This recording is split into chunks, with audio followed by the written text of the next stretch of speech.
ஆண்டவரும் இரட்சகருமான இயேசு கிறிஸ்துவின்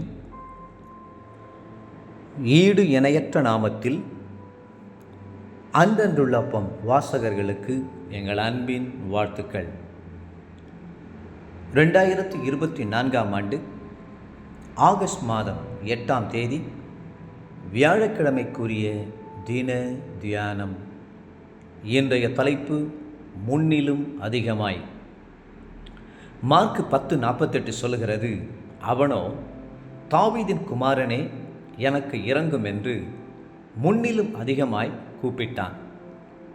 பர்திமேயு தடைகளைக் கண்டு சோர்ந்து மலைத்து போய் நின்றுவிடவில்லை. அதைரியப்பட்டு அவிசுவாசம் அடைந்து விடவில்லை. அவனுக்குள்ளே இன்றைக்கு நான் பார்வை அடைந்தே தீர வேண்டும் என்கிற உறுதி வந்துவிட்டது. கிறிஸ்து சமீபமாயிருக்கிறாரே. பர்திமேயுவை உந்தி தள்ளிய பெரிய வல்லமை விசுவாசமாகும். விசுவாசமே அற்புதங்களை பெற்றுத் தருகிறது. விசுவாசமுள்ள ஜெபமே பரலோக வாசல்களை திறக்கிறது. விசுவாசம் இல்லாமல் தேவனுக்கு பிரியமாய் இருப்பது கூடாத காரியம். விசுவாசத்தோடு கேட்ட நூற்றுக்கு அதிபதியின் விசுவாசத்தை இயேசு பாராட்டி, இஸ்ரவேலருக்குள்ளும் நான் இப்படிப்பட்ட விசுவாசத்தை காணவில்லை என்று சொன்னார். மத்தேயு 8:10. நீங்கள் விசுவாசத்தோடு கர்த்தருடைய வார்த்தைகளை பேசுங்கள், வாக்குத்தத்தங்களை பேசுங்கள். இயேசு சொன்னார், தேவனிடத்தில் விசுவாசம் உள்ளவர்களாய் இருங்கள். எவனாயிலும் இந்த மலையை பார்த்து நீ பெயர்ந்து சமுத்திரத்தில் தள்ளுண்டு போய் என்று சொல்லி தான் சொன்னபடியே நடக்கும் என்று தன் இருதயத்தில் சந்தேகப்படாமல் விசுவாசித்தால் அவன் சொன்னபடியே ஆகும் என்றார். மார்க் 11ஆம் அதிகாரம் 22-23. வேதம் சொல்லுகிறது, மார்க் 11:24, நீங்கள் ஜெபம் பண்ணும்போது எவைகளை கேட்டுக்கொள்வீர்களோ அவைகளை பெற்றுக்கொள்வோம் என்று விசுவாசியுங்கள், அப்பொழுது அவைகள் உங்களுக்கு உண்டாகும். ஆம், விசுவாசம் தடைகளை நீக்கும், அற்புதத்திற்கு வழி செய்யும். விசுவாசமுடையவர்கள் ஒரு முறை ஜெபித்து பதில் கிடைக்காமல் போனாலும் சோர்ந்து போக மாட்டார்கள்.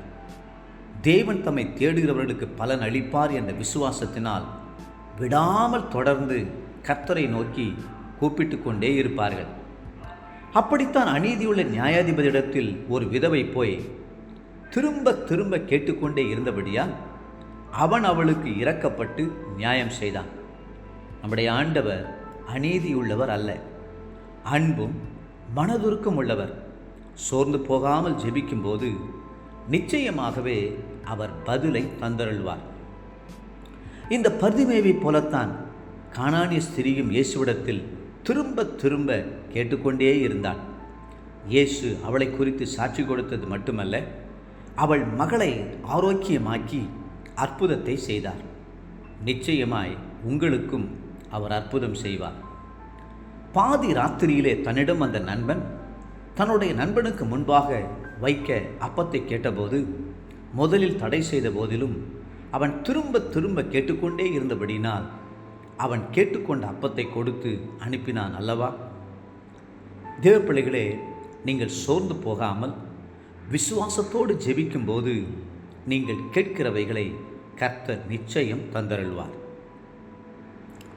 இன்றைய நினைவிற்கு எபிரெயர் 10:36.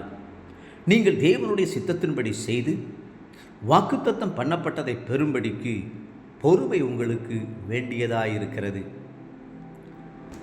இன்றைய வேத வாசிப்பு காலை சங்கீதம் 74, 75 மற்றும் 76ஆம் சங்கீதங்கள்.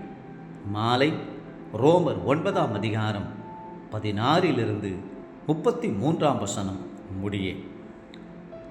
அன்புக்குரிய அன்றன்றுள்ள வாசகர்களே, மீண்டும் உங்களை வாழ்த்துகிறோம். விசுவாசத்தோடு கர்த்தரிடத்தில் கேளுங்கள், கர்த்தர் உங்களுக்கு பதிலளிப்பார். கர்த்தர் தாமே உங்களை ஆசீர்வதித்து மென்மேலும் உயர்த்துவாராக. ஆமென்.